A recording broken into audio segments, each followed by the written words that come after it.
Tonight's third and final presidential debate, not the only debate to watch tonight. In New Jersey, the man who survived primary battle between incumbent Democrats, Congressman Bill Pascrell, he takes on his Republican challenger, a man who once made his name as a spiritual advisor to Michael Jackson.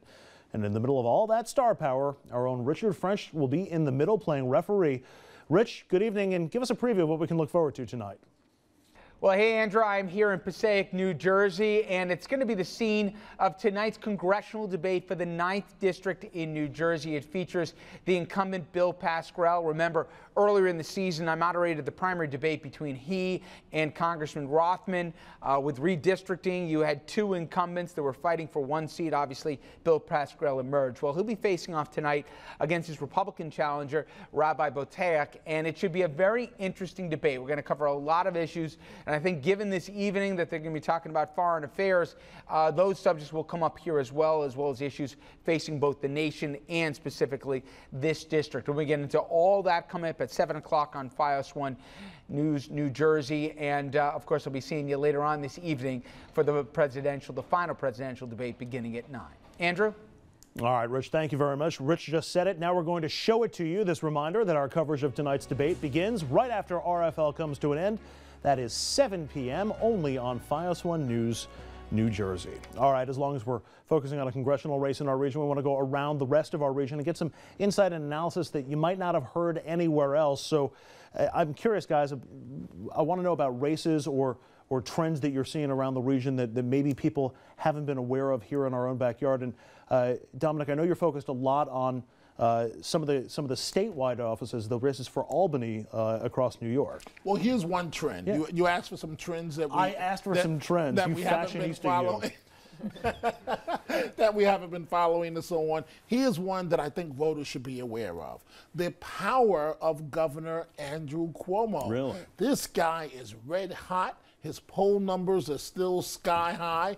Either you're afraid of him or you respect him, but either way you're in line. This guy is so popular that Republicans in some of their commercials are even using Anderw Cuomo, being seen. And New York at times have been almost as divided as Washington. But lately, Cuomo came into office. He says we're all going to get along, one big family, and it seems like the state is buying it. So that's one trend, Governor Cuomo. Republicans should be lucky that he's not on the ballot this year. He's that popular that he actually has not just bipartisan support, bipartisan attachment.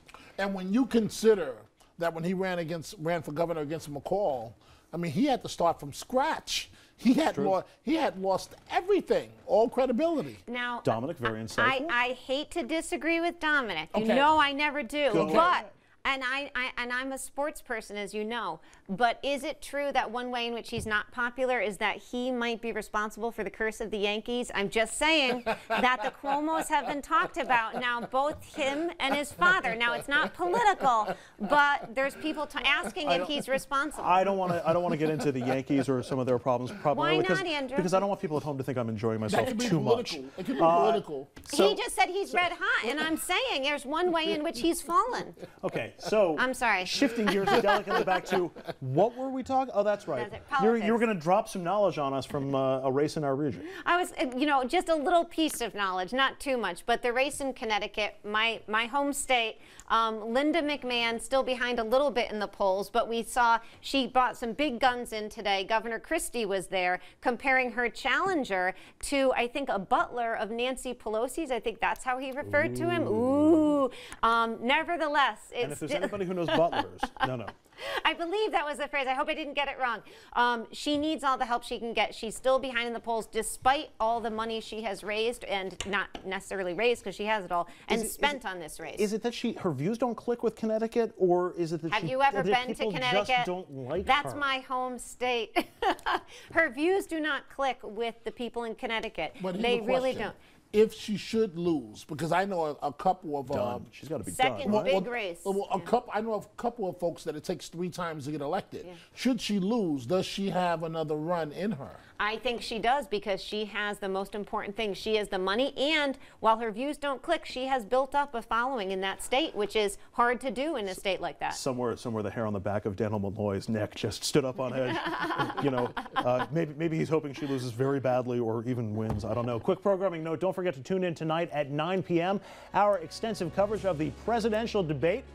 That comes your way at 9 o'clock. We're going to stay on the air and taking your phone calls and emails after the debate. We're going to take a quick break. When we come back, we get to some surprising endorsements in the race for the White House. Stay with us.